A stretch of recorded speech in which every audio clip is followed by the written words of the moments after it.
When you see pictures like these, you're probably thinking, oh hey, that's where our food comes from, right? Well, you would have been right a long time ago, but as of today, that isn't what our farms look like at all. That's because according to the American Humane Society, 9 out of 10 of all of our animals are now raised on factory farms, and they don't resemble these pictures at all. Factory farming is the process that modern farmers use to raise as many animals as possible as fast as possible. It's harmful to animals, the environment, and even our own personal health. Factory farming is wrong, and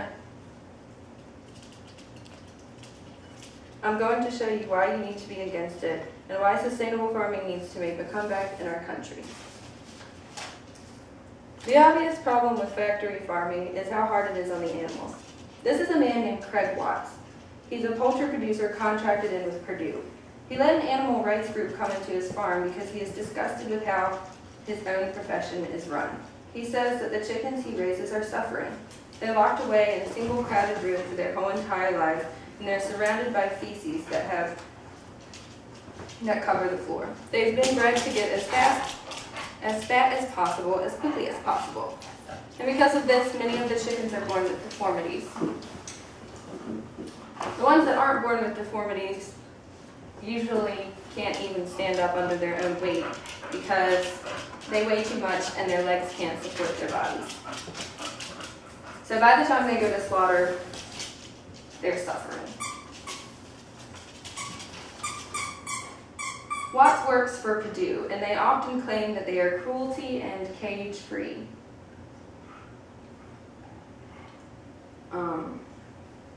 He says that the more exercise that animals get, the slower that they will grow. So they really don't want them to be able to move around a lot.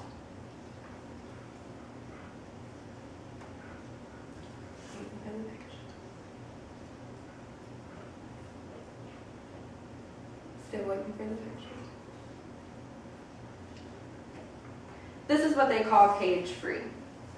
Even though they're not locked inside of a cage, they still don't really have room to move because there are so many chickens packed into one area that they can't even walk around. The ASPCA says that other animals like cows have this problem too, where you think they're cage-free, but really they're raised in a stockyard like this, where they're really not moving around in fields like what they advertise.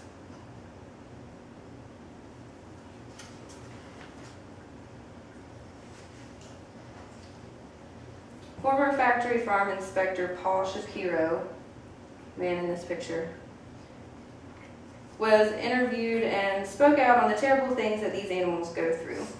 He mentioned pigs that are stuck in gestation cages their whole entire life, where they are artificially inseminated and then forced to stay in one place for their entire pregnancy. They can't even stand up inside of the cages. Then once they give birth, they raise their young for 3 to 4 weeks, and then the babies are taken away and they're artificially inseminated again. When the mother can't withstand this process anymore, then they take them away to slaughter.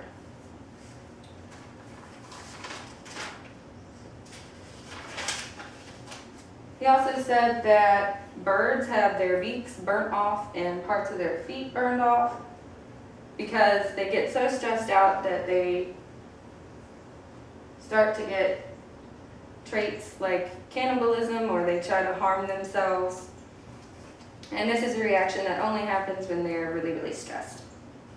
Chickens raised to be egg layers who end up being male are killed on the spot because they want hens to lay eggs and they only need so many males.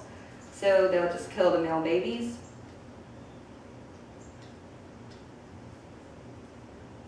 And milk cows have their tails chopped off as well, with no pain medicine either. And the ASPCA says that they get painful infections a lot of times that you can see in this picture, where this is what their udders are supposed to look like, and down at the bottom is what they look like when they're over milked. It's incredibly painful, especially when they have the machines milking them. Cows are also just like humans, where they don't produce milk unless they have babies.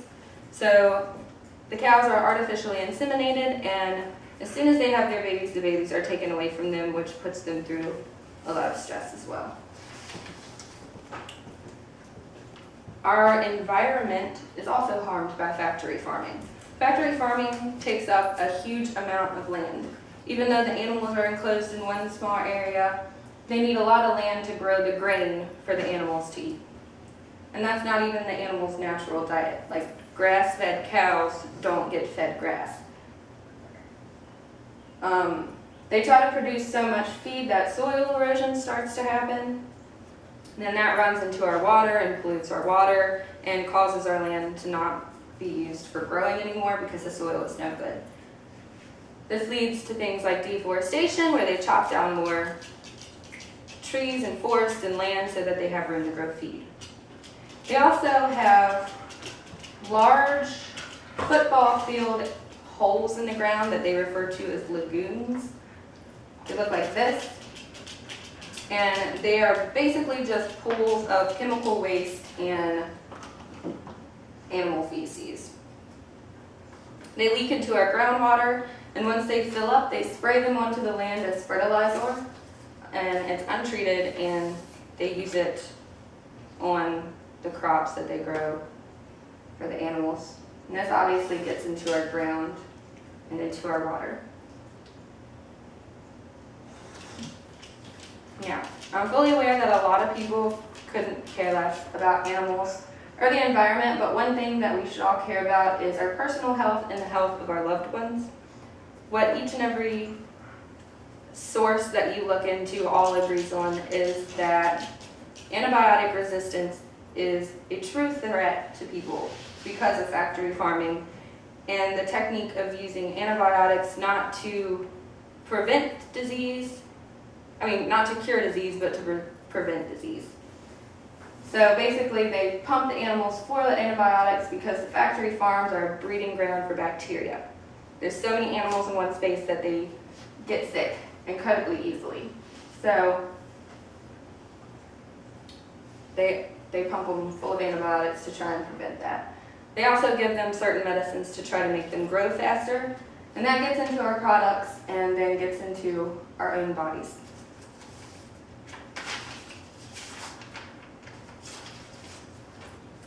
There aren't really any laws on factory farming. There are no laws protecting animals while they're on the farm. There are only laws protecting them while they go to the slaughterhouse for a humane killing. There aren't any rules about the lagoons either. And obviously they're allowed to use all those antibiotics.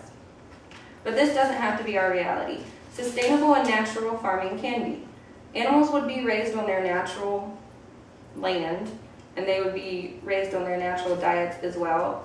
Like cows could be grass-fed, and we wouldn't have to use as much land to produce grain for them. The animal waste wouldn't be filled with chemicals because we would use antibiotics only to treat disease, not prevent it. And they would also be spread out on a larger area of land because they would be outside instead of having it all in one area to where the ground can't really break it down and it just gets into our water.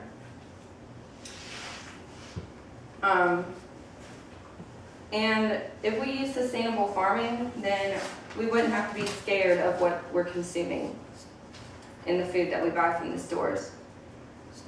So.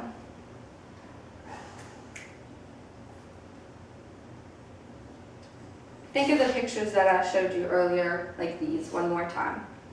And ask yourself, do you want animals to suffer, our earth to be destroyed, and our health to be threatened? Or do you rather support sustainable farming that would eliminate basically all of these risks? For me, the answer is easy. I stand with sustainable farming, and if you care at all about animals, our earth, or your personal health, then you should too.